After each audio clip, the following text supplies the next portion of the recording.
Hello दोस्तों, मेरा नाम है सागर और आप देख रहे हैं ऑल एग्जाम्स हब चैनल। दोस्तों, दीनदयाल उपाध्याय गोरखपुर यूनिवर्सिटी की तरफ से पीएचडी एडमिशन का ब्रोशर जो है वो जारी कर दिया गया है। 2023 और 24 सेशन का ये एडमिशन लिया जा रहा है इस बार।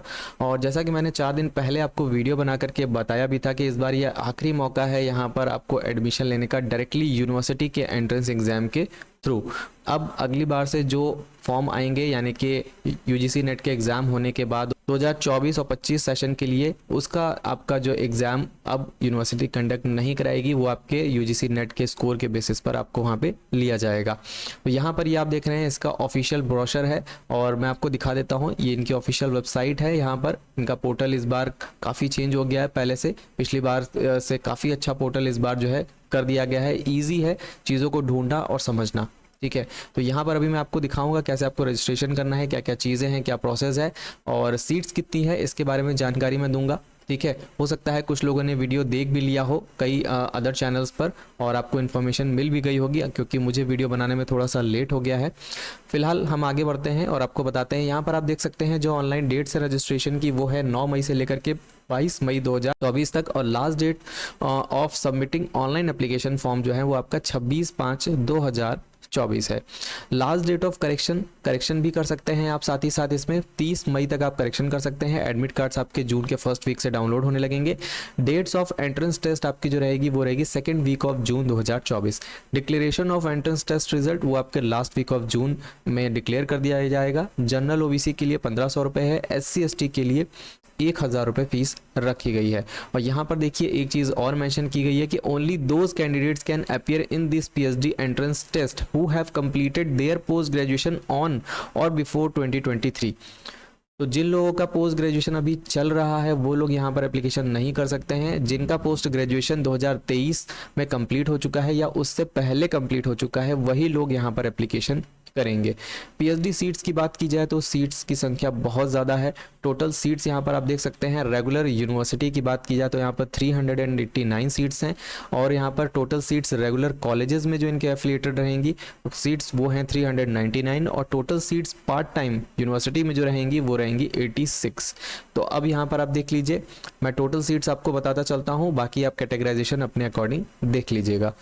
डिफेंस एंड स्ट्रेटेजिक स्टडीज़ में 25 सीट्स हैं, बायोटेक्नोलॉजी 14, बॉटनी में 58 सीट्स, केमिस्ट्री में 63, होम साइंस में 3 सीट्स हैं, इलेक्ट्रॉनिक्स में 5, home science 6 seats, mathematics and statistics 34, mathematics and statistics ये आपका ये स्टैट्स के अंदर है जिसमें आपकी 8 सीटें हैं।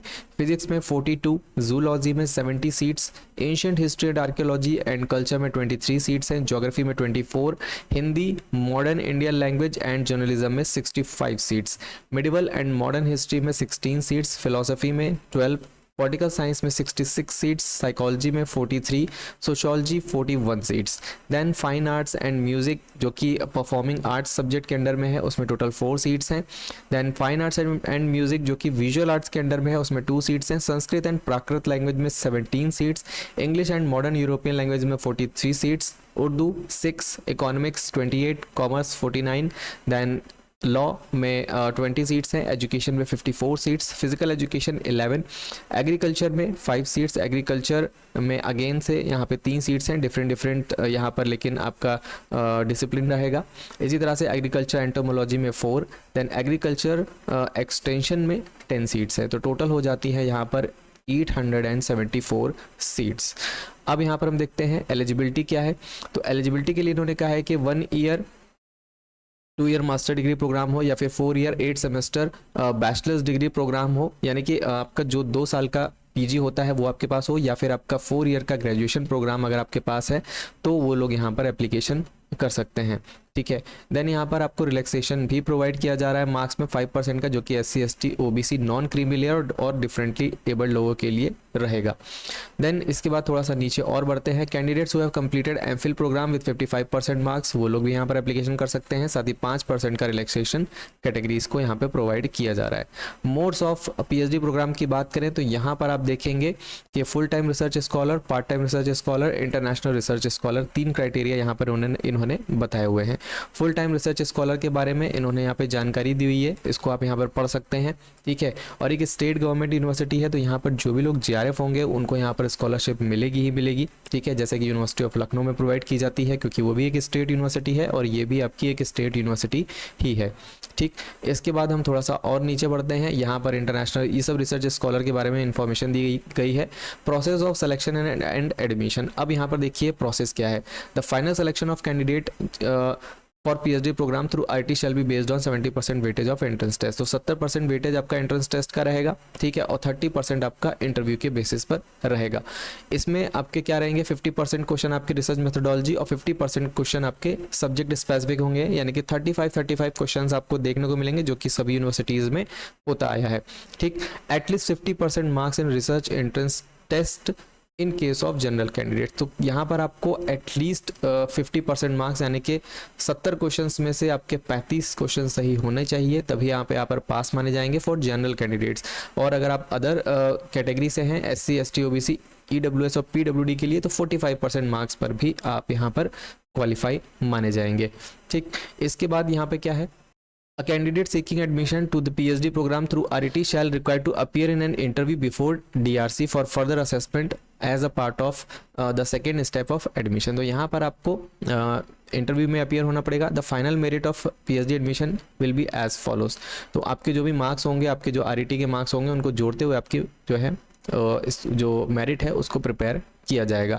पार्ट टाइम रिसर्च स्कॉलर, उनका यहाँ पर आप देख सकते हैं कि उनका सिलेक्शन किस तरह से होगा। The selection of candidate for part time PhD programme shall be based on separate test. उनका एक अलग से टेस्ट होगा जिसमें 70% वेटेज आपको दिया जाएगा, write up of 1000 word submitted by the application and 30% weightage to the work experience, academic index and performance in the interview. तो कुछ इस तरह से यहाँ पर आपका प्रोसेस होगा। ड्यूरेशन ऑफ PhD यहाँ पे बताया गया कि कितने साल की PhD है, क्या है, ये सारी चीज़ें यहाँ पे बताई गई हैं, ठीक है। इसको आप यहाँ पे रीड कर सकते हैं। इसके बाद आप देखेंगे PhD प्रोग्राम फी स्ट्रक्चर यहाँ पे बताया गया है, इसको आप रीड करके देख सकते हैं, ठीक।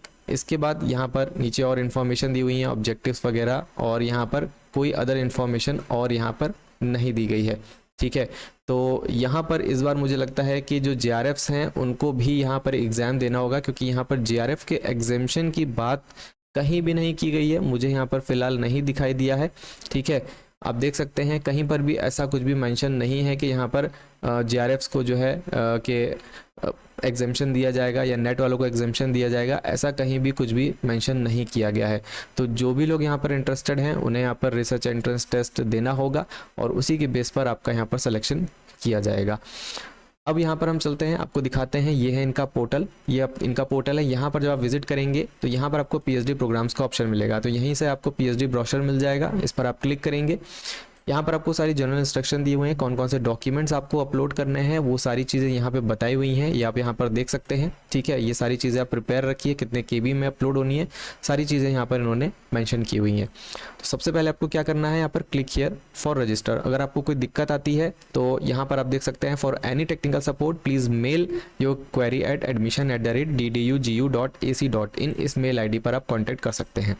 क्लिक हियर टू रजिस्टर, तो क्लिक हियर टू रजिस्टर पर क्लिक करिए, आपके सामने ये फॉर्म ओपन हो जाएगा। स्टूडेंट टाइप आप यहाँ पे देख सकते हैं, those who have not applied earlier.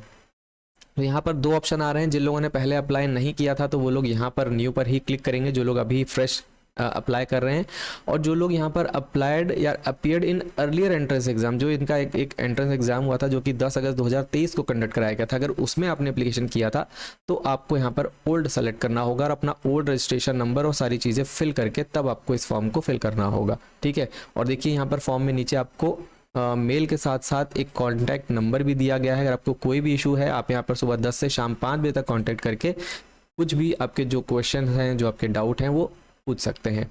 तो इस तरह से आपको यहाँ पर रजिस्ट्रेशन करना है। रजिस्ट्रेशन होने के बाद आपको लॉगिन पर जाना होगा, यहाँ पर आपको अपने फ़ोन नंबर और पासवर्ड के थ्रू लॉगिन करना होगा। जो भी आप बनाएंगे या आपको जो यूनिवर्सिटी की तरफ से मेल या कॉल के या SMS के थ्रू जो भी आपको प्रोवाइड होगा, उसको आप यहाँ पर फिल करके लॉगिन करेंगे, अपने फॉर्म को फिल कर लेंगे।